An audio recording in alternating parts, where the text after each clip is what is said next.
In many places around the world, being a good talker is seen as an advantage. If someone doesn't speak up much, they're often misunderstood as lacking confidence or not being engaged enough. But in China, there is an old saying: the deeper the water, the slower it flows. The wiser the person, the less they rush to speak. This saying isn't praising silence. It's describing something people have noticed over a very long time. People with real experience tend to think about speaking differently from most others. They have a clearer sense of when to say something, how far to go, and how deep to take it. It's not that they have nothing to say. It's that they hold themselves to a higher standard, rather than saying something with no real substance or simply repeating what everyone else is already saying. They would rather stay quiet. For them, silence is not the absence of thought.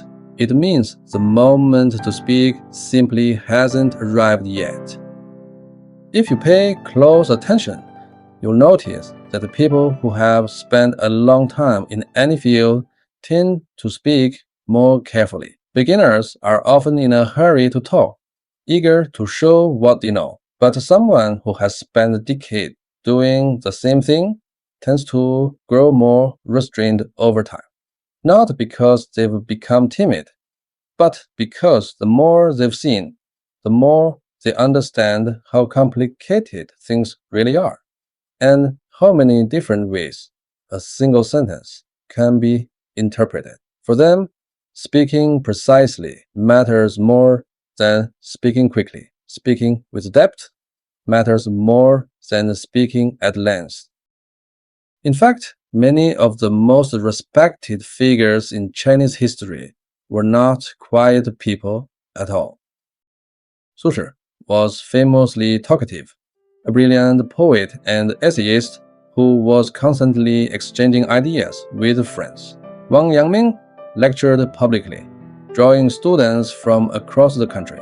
Zeng Guofan wrote countless letters throughout his life, communicating with family and subordinates in extraordinary detail. None of them were men of few words, but all shared one quality.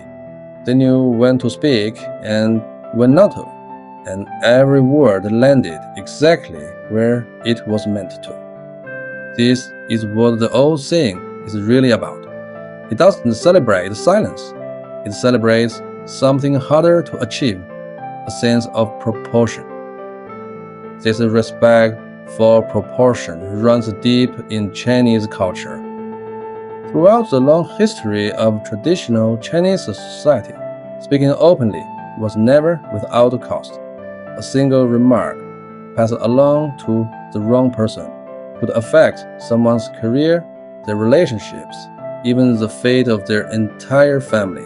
In that kind of environment, being careful with words was not a personality trait. It was wisdom passed down through generations.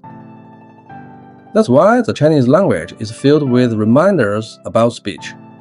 Only reveal 3 parts out of 10. Disaster comes from the mouth. The more you say, the more likely you are to slip. Silence is gold. They are all saying the same thing. Words are not better for being many. Every sentence should carry its own weight. What's interesting is that different cultures place the emphasis in the different places. Some cultures value active expression. The ability to clearly present your point of view is itself considered a strength. Chinese culture places more weight on restraint and proportion. It looks not only at what you say, but at what you choose not to say. Sometimes the words you hold back reveal more skill than the ones you let out. Because speaking is easy, anyone can do it. But knowing when not to speak, knowing which words to keep inside, that takes real judgment.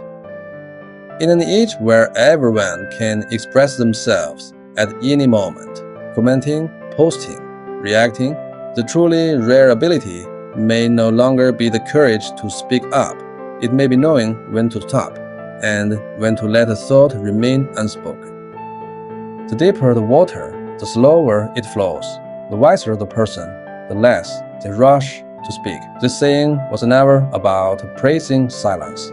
It's a reminder that language is a resource, and those who truly understand its value don't spend it carelessly. It takes 3 years to learn how to speak, but it may take a lifetime to learn when not to.